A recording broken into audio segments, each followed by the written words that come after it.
আজকে মূলত নিরাপদ সড়ক আন্দোলন, এখানে যে 9 দফা দাবিনামা সম্বলিত যে কনসেপ্ট নোটটা এখানে উপস্থাপন করেছেন,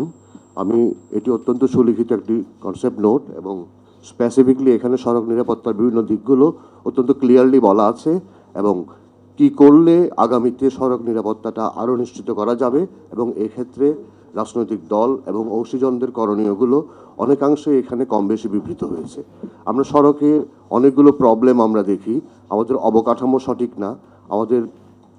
নিরাপত্তা ব্যবস্থা যথাযথ না, আমাদের আইন প্রয়োগের ক্ষেত্রে অনেক ধরনের দুর্বলতা আছে, এখানে অনেক ধরনের অনৈতিক ব্যাপার, দুর্নীতি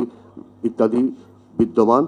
টোটাল যে বিষয়টা, এটা দিনের পর দিন সড়ক নিরাপত্তার ব্যাপারে মানুষকে হতাশাগ্রস্ত করছে এবং সড়ক পরিবহনের উপর এবং গণপরিবহনের উপর বিশেষ করে গণ আস্থা প্রবলভাবে বিঘ্নিত করছে। মানুষ আস্থাশীল হতে পারছে না, সে গণপরিবহন ব্যবহার করবে অধিক মাত্রায়, কিন্তু বাধ্য হয়ে সে যে গণপরিবহনগুলো ব্যবহার করছে এগুলোই তার মৃত্যু এবং দুর্ঘটনার কারণ হয়ে দাঁড়াচ্ছে। এই জন্য এখানে সড়ক নীতি, সড়ক আইন, সড়ক বিধি এগুলো যথাযথ নাই, তাই একটি সমন্বিত সড়ক আইন, নিরাপদ সড়ক আইন প্রণয়ন করাটা অত্যন্ত গুরুত্বপূর্ণ, যেখানে all stakeholders should play pivotal role এবং এখানে যেখানে বলা থাকবে, যেখানে উল্লেখ থাকবে কার কী দায় দায়িত্ব এবং কিভাবে করলে আধুনিক একবিংশ শতকের এই সময়ে এসে একটা নিরাপদ সড়ক সকলের জন্য নিশ্চিত করা যায়। এর বাইরে প্রি অ্যাক্সিডেন্ট এবং পোস্ট অ্যাক্সিডেন্টাল অনেকগুলো ব্যাপার আছে, দুর্ঘটনা পরবর্তী এবং দুর্ঘটনার আগে এই ব্যাপারে করণীয়গুলোর ক্ষেত্রেও অনেক ধরনের কথা আছে। সবচেয়ে বড় কথা যে বৈশ্বিক এসএসএ বা সেফটি সিস্টেম অ্যাপ্রোচ, এটাকে যদি আমরা প্রতিপালন করতে না পারি, এটাকে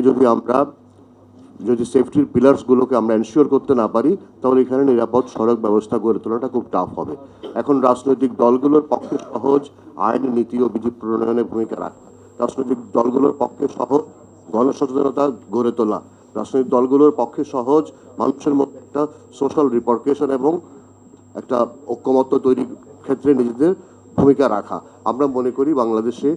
যে পরিমাণ মানুষ প্রতিদিন সড়ক দুর্ঘটনায় আহত নিহত হচ্ছে, এটাকে একটা অত্যন্ত গুরুত্বপূর্ণ বিষয় ধরে নিয়ে শুধু আগামী নির্বাচন না, আগামীর বাংলাদেশের জন্য আমাদের একটি সমন্বিত যথাযথ আইন প্রণয়ন, একটি কার্যকর উদ্যোগ গ্রহণ এবং সরকারের সংশ্লিষ্ট অর্গানগুলো সহ বেসরকারি যে অর্গানগুলো কাজ করছে এক্ষেত্রে তাদের ভূমিকাকে আরও কার্যকর এবং জোরদার করার জন্য একটা পলিটিক্যাল গুডউইল এবং ইনিশিয়েটিভ আজকের এই রাউন্ড টেবিল থেকে আসবে এবং এটাই আমাদের প্রত্যাশা।